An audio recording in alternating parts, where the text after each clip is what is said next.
Selamat pagi saudara dan sahabat dimanapun Anda berada. Senang berjumpa di dalam One Verse a Day. Kita mau merenungkan firman Tuhan hari ini.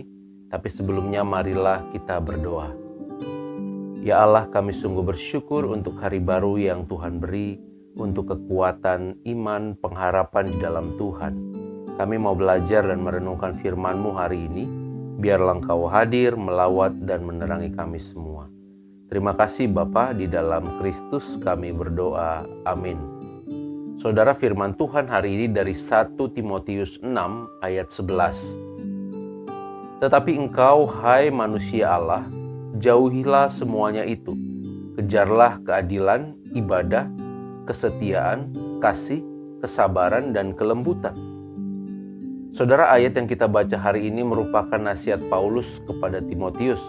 Seperti yang kita sudah tahu, meskipun ini merupakan surat yang ditujukan kepada Timotius, tapi sebenarnya surat ini merupakan nasihat atau tuntunan kepada para pemimpin atau pelayan gereja dan orang Kristen pada umumnya. Saudara, dalam ayat di atas ada satu frasa penting yang disebutkan, yakni manusia Allah. Orang Kristen merupakan manusia Allah. Sudah tentu frasa ini bukan mau mengatakan bahwa orang Kristen adalah manusia super atau manusia dengan kekuatan ilahi atau juga manusia setengah dewa. Sebutan manusia Allah ini lebih mengarah kepada bahwa manusia adalah milik Allah, kepunyaan Allah, seorang yang sudah ditebus dan telah menjadi hamba Tuhan. Sehingga segala hal yang dilakukan bukan lagi untuk kepentingan atau keinginan pribadi atau tujuan-tujuan manusiawi semata. Manusia Allah adalah seorang yang mengisi hidupnya dengan memenuhi panggilan Allah, yakni hidup di jalan Allah dan melakukan segala kehendak Tuhan. Sebagai manusia Allah atau hamba Allah, orang Kristen diingatkan untuk mengejar karakter-karakter ilahi dan menjauhi hal-hal yang fana. Menaati perintah Allah senantiasa, menjaga hidup sesuai dengan kebenaran. Selain itu, penulis juga memperingatkan agar orang-orang kaya tidak mengejar kekayaan duniawi dengan kesombongan, melainkan mengejar kekayaan rohani dengan kerendahan hati dan perbuatan baik. Sahabat, dalam sebuah kisah diceritakan seorang pria yang sedang berjalan di 4th Avenue di New York. Ia berhenti di sebuah jembatan darurat untuk melihat-lihat pekerjaan terowongan kereta bawah tanah. Seorang pekerja yang ada di jembatan darurat tersebut menasihatkan agar ia pergi dari situ karena ia bisa terkena bahaya. Orang tersebut menolak, saudara, sambil menyatakan bahwa ia mempunyai hak untuk berada di jalan umum. Beberapa menit kemudian, orang yang tadi melihat-lihat itu tertimpa potongan besi yang baru dipotong dari sebuah pipa di atas. Dia terluka parah dan menuntut ganti rugi. Pengadilan memutuskan bahwa ia dibenarkan untuk tetap berada di tempat dia terluka setelah diberi peringatan. Tetapi karena peringatan tidak diperhatikan, maka perusahaan itu bebas dari segala kewajiban terhadapnya. Sahabatku, sejak kita mengaku percaya dalam hati dan pikiran kita, maka sejak saat itu pula kita menjadi umat tebusan Allah. Kita milik Allah sekaligus menjadi hamba Allah.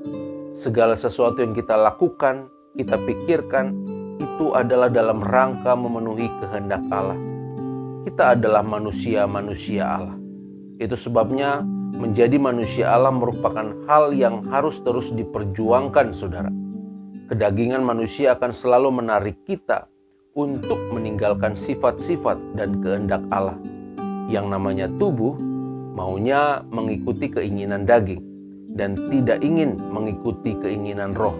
Itulah natur manusia. Itu sebabnya kita perlu melatih keinginan roh kita agar jauh lebih kuat daripada keinginan daging. Kejarlah keinginan-keinginan roh dan bukan hal-hal duniawi.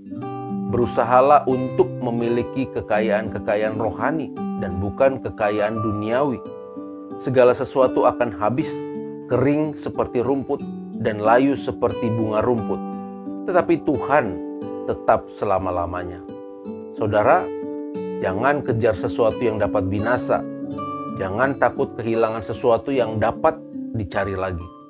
Bekerjalah untuk sesuatu yang tidak dapat binasa. Kejarlah kekekalan.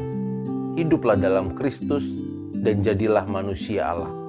Kiranya Roh Kudus menuntun dan memampukan kita semua. Amin. Mari kita berdoa.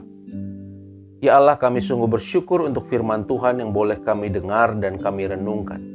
Kami diingatkan hari ini bahwa kami adalah manusia-manusia Allah. Kami manusia yang sudah ditebus, sudah menjadi milik Allah, kepunyaan Allah. Sekaligus kami juga menjadi anak-anak Allah, hamba-hamba Allah.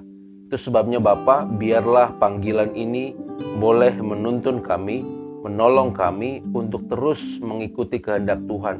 Hidup kami bukanlah untuk diri kami sendiri, tetapi untuk melakukan kehendak Allah. Terima kasih Bapa, di dalam Kristus kami berdoa. Amin. Tuhan memberkati kita semua, saudara.